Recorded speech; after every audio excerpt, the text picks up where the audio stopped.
Hello बच्चों। तो आज हम लोग देखने जा रहे हैं क्लास 6 का ज्योग्राफी। ठीक है, क्लास 6 का ज्योग्राफी बुक देखेंगे, जो चैप्टर का नाम क्या है, the earth and the solar system. इसी चैप्टर को देखेंगे, अर्थ और इसके साथ साथ 8 और जो भी प्लैनेट है वो किस तरह से सन के अराउंड रिवॉल्व करते हैं और क्या इसका रोल है, वो सारा कुछ इस चैप्टर में देखने की कोशिश करेंगे। ठीक है, तो चलिए शुरू करते हैं।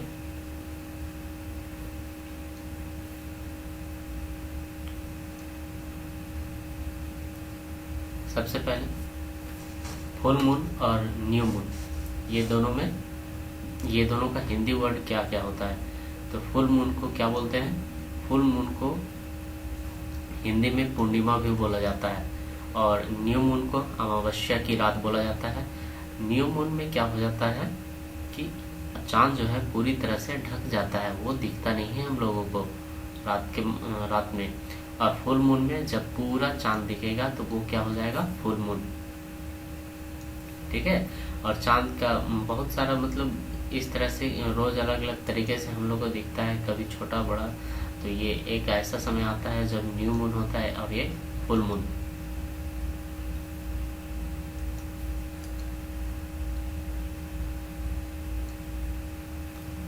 आगे सेलेस्टियल बॉडीज है क्या?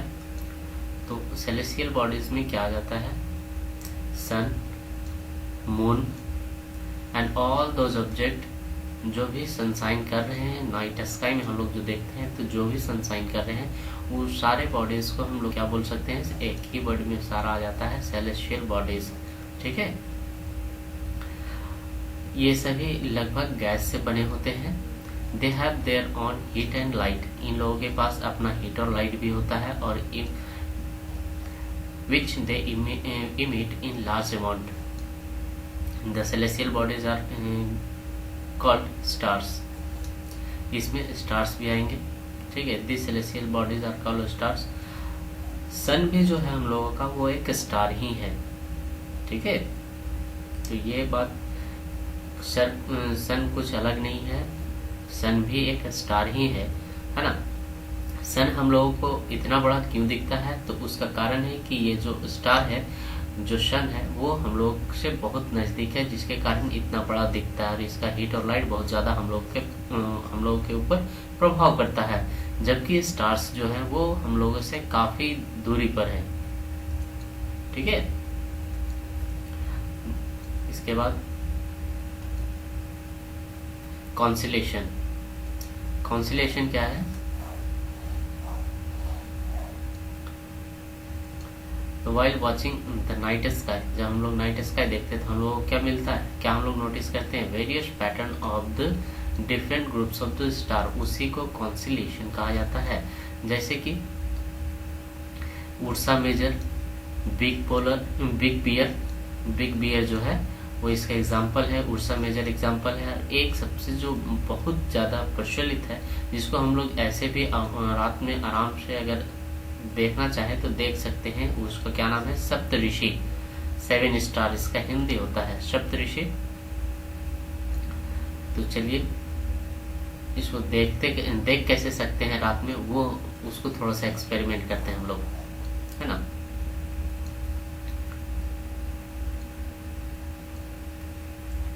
अगर एक नॉर्थ स्टार होता है, एक स्टार जो कि नॉर्थ स्टार जिसका नाम दिया गया है, वो नॉर्थ की पोजीशन में ही हमेशा दिखेगा। ठीक है, वो नॉर्थ में ही हमेशा रहता है। तो इसको हम लोग देखने का तरीका क्या है कि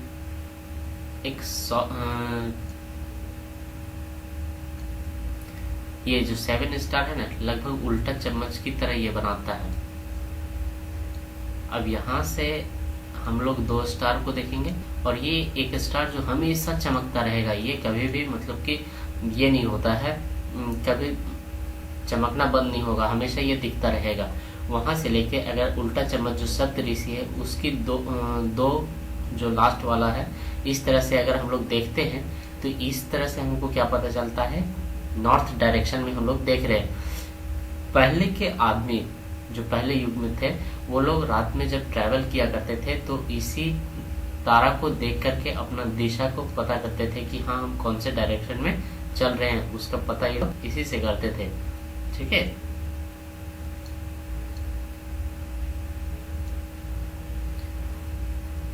एंशियंट टाइम में उसी बात को यहाँ पे लिखा हुआ है, people use to determine direction during the night with the help of north star.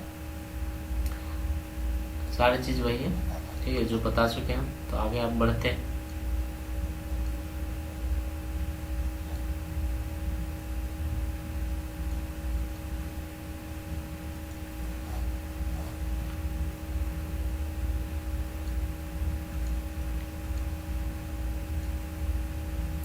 आगे क्या बोलता है, some celestial bodies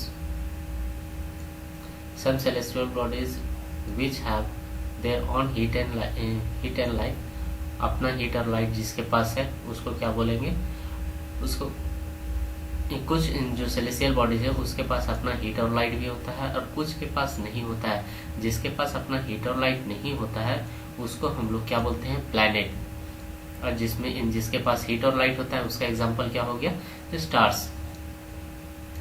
तो ये प्लैनेट जो वर्ड है वो ग्रीक वर्ड से आया हुआ, प्लेटनाई करके एक वर्ड था वहाँ पे, उसी जिसका मतलब क्या होता है, वंडर्स।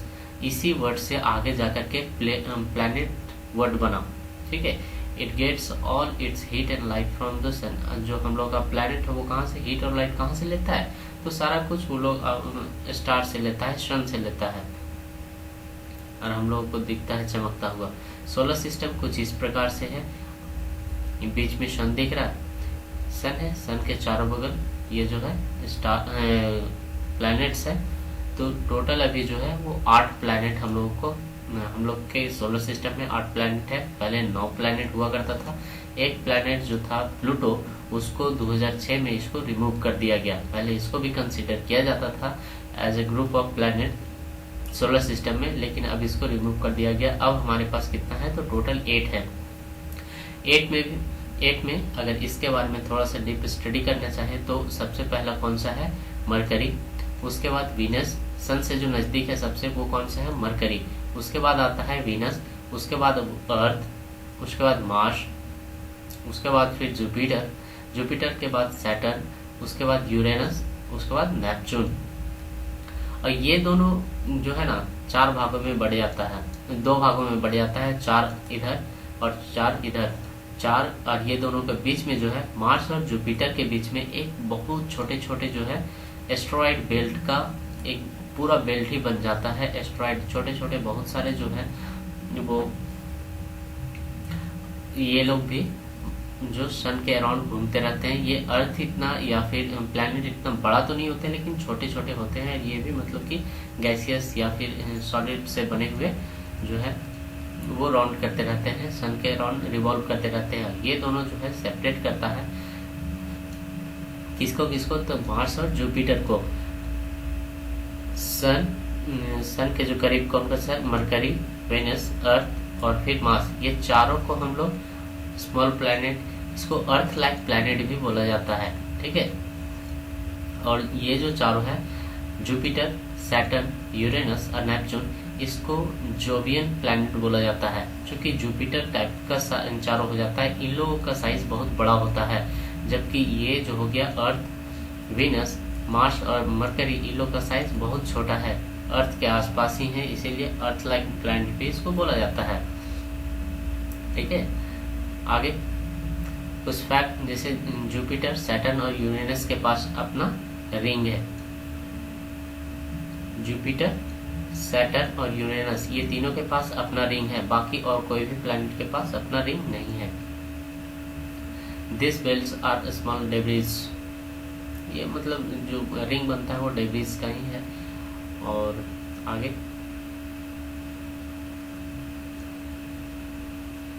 सोलर सिस्टम में क्या क्या आ जाएगा, सन और 8 planet, satellite and some other celestial bodies, जिसको एस्टेरॉयड बोला गया, एस्टेरॉयड बेल्ट, मीटरॉइड्स, ये सारे सोलर सिस्टम के पार्ट हैं।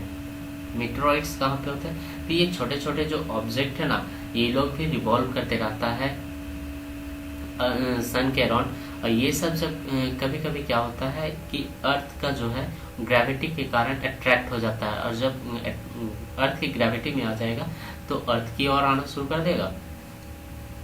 ये अर्थ है मान लीजिए, और यहाँ पे मेट्रोइड्स जो है वो घूम रहा है। अब यहाँ से जब एंट्री लेगा तो बहुत एटमॉस्फेयर ही हमारा ऐसा है कि आते आते जल जाता है। लेकिन कुछ ऐसे भी होते हैं जो बड़े साइज में होते हैं, जो कि उधर नहीं जल पाते हैं, तो वो अर्थ के करीब पहुंच जाता है। जब अर्थ पे गिरता है तो यहाँ बहुत बड़ा होल क्रिएट कर देता है। ठीक है, जिस जमीन अर्थ का जिस भाग पे भी गिरेगा वहां पे जमीन का बहुत ज्यादा जो है गड्ढा टाइप से बना देता है। आगे सन के बारे में। सन जो है वो सारा का हेड है, सोलर सिस्टम, पूरे सोलर सिस्टम का हेड होता है। यही मतलब इसी के अराउंड सारा सोलर जो है प्लैनेट्स अराउंड रिवॉल्व करते हैं। ये ह्यूज बहुत बड़ा है, बना हुआ क्या चीज का, हॉट गैसेज, हीलियम का। It provide the pulling force that binds the solar system. ये लोग अट्रैक्ट अपने और मतलब पुलिंग फोर्स है जिसके कारण जो है इसके अराउंड जो है सोलर सिस्टम, वो प्लैनेट, इस सारे जो सारा है वो घूमते रहता है, सारा प्लैनेट, मेट्रोइड, एस्टेरॉइड्स। ये पुलिंग फोर्स जो सन का पुलिंग फोर्स है उसी के कारण ये लोग सन के अराउंड मूव करता रहता है, रिवॉल्व करते रहता है। The sun is the ultimate source of heat and light for the solar system. Sun ही है एक अल्टीमेट सोर्स हीट और लाइट का पूरे सोलर सिस्टम का। एकमात्र स्टार यही तो है जो कि हमारा जो है सबसे नियरेस्ट स्टार है। ये हमारा अर्थ से कितना दूरी पर है, अर्थ और सन की अगर दूरी बताएं तो ये कितना हो जाएगा, 150 मिलियन किलोमीटर।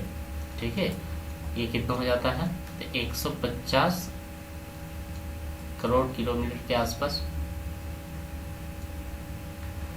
प्लैनेट्स, प्लैनेट कितना है, 8 प्लैनेट है। सबसे पहले मरकरी, वीनस, अर्थ, उसके बाद मार्स, जुपिटर, सैटर्न, यूरेनस और नेपच्यून। ये देख ही चुके सारा कुछ। जुपिटर, सैटर्न और जुपिटर यूरेनस के पास अपना रिंग भी है। मार्स और जुपिटर के बीच में एस्ट्रॉयड बेल्ट मूव करते रहता है। ठीक है, ये सारे एक फिक्स पाथ में मूव करते रहते हैं सन के around. They are called orbit, जो जिस पाथ को फॉलो करते हैं, जैसे यहाँ ये सन हो गया तो इस जो पाथ ये फॉलो कर रहा है उसको क्या बोलेंगे, orbit. Mercury is the nearest to the sun, ये तो देख चुके। वीनस को अर्थ का ट्विन बोला जाता है। ये इंपॉर्टेंट सवाल है, ये क्वेश्चन आता है एग्जाम्स में। ठीक है, कि अर्थ का ट्विन किसको बोला जाता है, अर्थ ट्विन किसको बोला जाता है, तो वीनस को। उसके बाद फिर अर्थ के बारे में, सन से ये 1, 2, ये तीसरा जो प्लैनेट है, थर्ड नियरेस्ट प्लैनेट जो है वो अर्थ है। उसके बाद साइज में बात करें तो ये 5वां है, 5th लार्जेस्ट। और इसका जो शेप है अर्थ का, उस शेप को क्या बोला जाता है, जियोड। ठीक है, इसका मतलब ना ही पूरा गोल नहीं होता है, तो जो इस शेप होता है, जैसे कि ये अर्थ हुआ ना, तो यहाँ थोड़ा सा चपटा हुआ और यहाँ नॉर्थ पोल और साउथ पोल के पास थोड़ा सा चपटा टाइप से होता है, तो उसको ये जो शेप है उसको जियोड नाम दिया गया है। कुछ इंटरेस्टिंग फैक्ट है जो इस सेलेस्टियल बॉडीज का मूवमेंट्स के बारे में स्टडी करते हैं, उसको क्या बोलते हैं, एस्ट्रोनॉमर्स। भारत के सबसे फेमस एस्ट्रोनॉमर जो कि विश्व को सबसे पहले बताया कि अर्थ जो है वो सन के अराउंड मूव करता है, ना कि सन जो है वो अर्थ के अराउंड मूव करता है, तो वो कौन थे, आर्यभट्टा।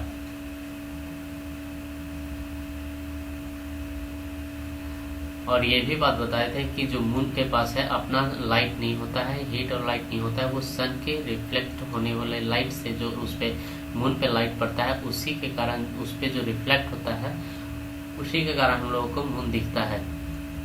ठीक है, उसके बाद अर्थ ही एक ऐसा पूरे प्लैनेट में, पूरे मतलब कि सोलर सिस्टम में अर्थ ही एक सिर्फ है प्लैनेट जिसपे लाइफ पॉसिबल है। उसके बाद और क्या बोल देता है, अर्थ के कारण है इसके पीछे सिर्फ अर्थ पे ही क्यों पॉसिबल है, तो इसके पास फेवरेबल, ना ही बहुत ज़्यादा ठंडा होता है ना ही ज़्यादा गर्मी होता है। इसके अर्थ के पास अपना एटमॉस्फेयर है, एयर है, वाटर है, जिसके कारण अर्थ पे जो है लाइफ सरवाइव करता है। अर्थ को ब्लू प्लैनेट भी बोला जाता है। ब्लू प्लैनेट क्यों बोला जाता है? तो उसके पीछे क्या रीजन है कि अर्थ जो है वो उसका वन थर्ड जो है वो सिर्फ वाटर है, महासागर। इसके कारण इसीलिए इसको ब्लू प्लैनेट भी बोला जाता है। मून, अब मून के बारे में आते हैं।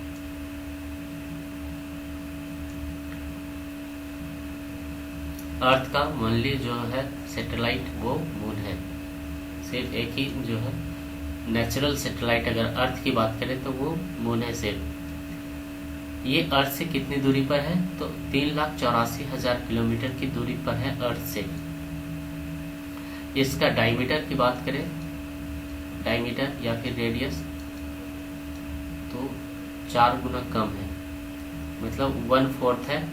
मून का जो रेडियस है वो 1/4 है, ठीक है। उसके बाद the moon moves around the अर्थ कितने दिनों में कवर करता है? ये अर्थ हुआ, इसके अराउंड जो है मून घूमेगा तो कितने दिन में? 27 डेज में एक रेवोल्यूशन कंप्लीट कर देता है। और मून सिर्फ अर्थ के अराउंड ही नहीं घूमता है, अर्थ के अराउंड रिवॉल्व ही नहीं करता है, वो अपने आप में भी वो स्पिन करता रहता है, जिसके कारण हम लोगों को सिर्फ एक ही साइड दिखता है। मून का एक ही साइड दिखने के पीछे कारण क्या है कि मून जो है खुद में स्पिन करता रहता है, ठीक है। द मून के पास भी कोई वैसा लाइफ सपोर्ट, वहाँ पे एयर क्या नहीं है, एटमॉस्फेयर नहीं है, जिसके कारण वहाँ पे लाइफ पॉसिबल नहीं है। वहाँ पे भी प्लैनेट है, प्लेन है, डिप्रेशन है, लेकिन वहाँ पे एटमॉस्फेयर ही नहीं है, तो लाइफ कैसे सरवाइव करेगा। नील आर्मस्ट्रॉन्ग जो थे वो सबसे पहले मून की सरफेस पे लैंड किए थे, ठीक है। कब? तो 20 जुलाई 1969 को, 20 जुलाई 1969। फर्स्ट इंडियन की बात करें तो वो कौन है? राकेश शर्मा।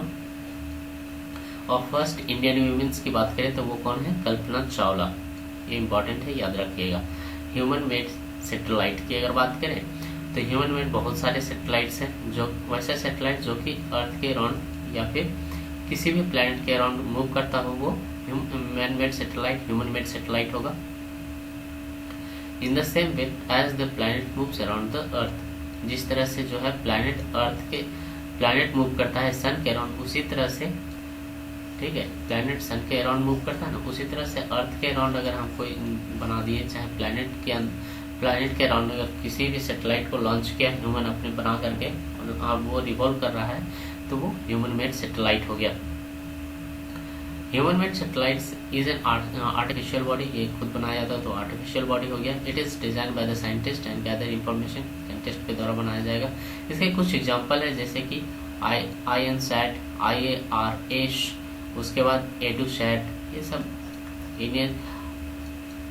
इंडियन स्पेस में जो भेजने वाले हैं, भारत से जो भेजता है अंतरिक्ष में, स्पेस में, वो किसके जिम्मेवारी के अंदर भेजा जाता है? तो हमारा जो है सबसे famous ISRO, Indian space research organisation, ठीक है। उसके बाद एस्ट्रॉइड्स, दे आर न्यूमरस छोटे छोटे बॉडी जो कि सन के अराउंड मूव करते रहते हैं, ठीक है।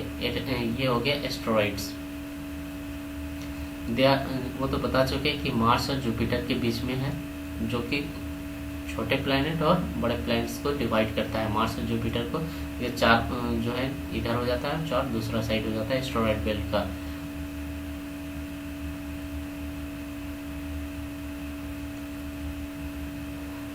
मेटेरॉइड्स की अगर बात करें तो ये भी स्मॉल रॉक पीस है, ठीक है, जो कि सन के अराउंड मूव करता रहता है, उसको मेटेरॉइड्स कहते हैं। समटाइम्स दिस मेटेरॉइड्स, ये सारा कुछ तो बता चुके, जो कि अर्थ के अराउंड आता है ना, कभी कभी अर्थ की ग्रेविटी में आ गया तो फिर अर्थ पे आएगा। और जब ये आता है, जब ये जलता हुआ रहता है ना, जब आता है तो हमारा एटमॉस्फेयर इसको जलाते चला जाता है, जिसके कारण ये जो है फ्लैश करता है, लाइट दिखेगा एकदम जलता हुआ टेल की तरह, इस तरह से कुछ दिखता है, ऐसे रहेगा। उसके बाद थोड़ा सा इधर पीछे लाइट दिखेगा थोड़ा थोड़ा, जलता हुआ रहेगा। कभी कभी गिर जाता है तो फिर बहुत बड़ा हॉलो क्रिएट कर देता है अर्थ पे। गैलेक्सी, गैलेक्सी की कुछ एग्जांपल है। The band is milky Way Galaxy. हम लोग जो इस गैलेक्सी में रहते हैं वो कौन सा है? मिल्की वे गैलेक्सी में। Do you see? उसके बाद अगर बात करें, our solar system is part of galaxy. हमारा सोलर सिस्टम इसी गैलेक्सी का पार्ट है। एंशियंट भारत में अगर बात करें, it was imagine to be, इसी चीज़ को एंशियंट भारत में क्या बोला जाता था? एंशियंट इंडिया में इसको आकाश गंगा बोला जाता था। चूँकि गंगा जो है वो सबसे इम्पॉर्टेंट रिवर है, सबसे बड़ी रिवर है भारत का, तो इसको भी कुछ इसी तरह से इमेजिन किया गया था कि ये पूरे विश्व, पूरे जो ब्रह्मांड का है वो गैलेक्सी, वो आकाश गंगा है, उसको आकाश गंगा नाम दिया गया। ठीक है।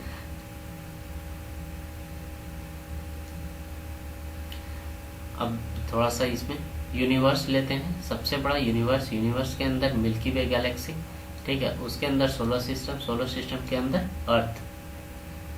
अर्थ के अंदर हम लोग, ठीक है। तो कुछ ऐसा है।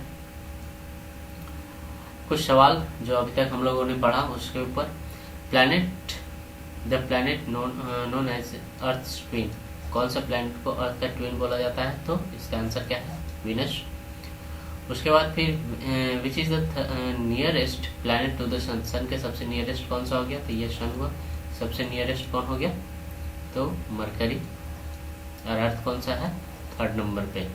सबसे नियरेस्ट कौन सा है? मरकरी। अगला सवाल, all the planets move around the sun in कौन सा? सर्कुलर पाथ, रेक्टेंगुलर पाथ या इलोंगेटेड पाथ? तो कौन सा पाथ में? सर्कुलर पाथ में। ये जो है पहला नंबर जो है सही आंसर है। The pole star indicates the direction to the, कौन सा डायरेक्शन में दिखाता था? यहाँ एक पोल स्टार होता था और ये उल्टा चम्मच जो इस बोल रहे थे सप्तऋषि, है ना, इस तरह से देखते थे हम लोग। नॉर्थ स्टार को डायरेक्शन नॉर्थ को इंडिकेट करता था। एंशिएंट पीपल इसी नॉर्थ स्टार को देख करके डायरेक्शन डिसाइड करता था, रात में ट्रेवल किया करता था। ठीक है, तो थैंक यू। यहीं तक था ये चैप्टर। अब अगले वीडियो में देखेंगे अगला चैप्टर। अगर यहाँ तक पहुँच गए और चैप्टर अगर अच्छा लगा तो चैनल को सब्सक्राइब कर दीजिए। ठीक है, अगर आप नए हैं तो थैंक यू फिर।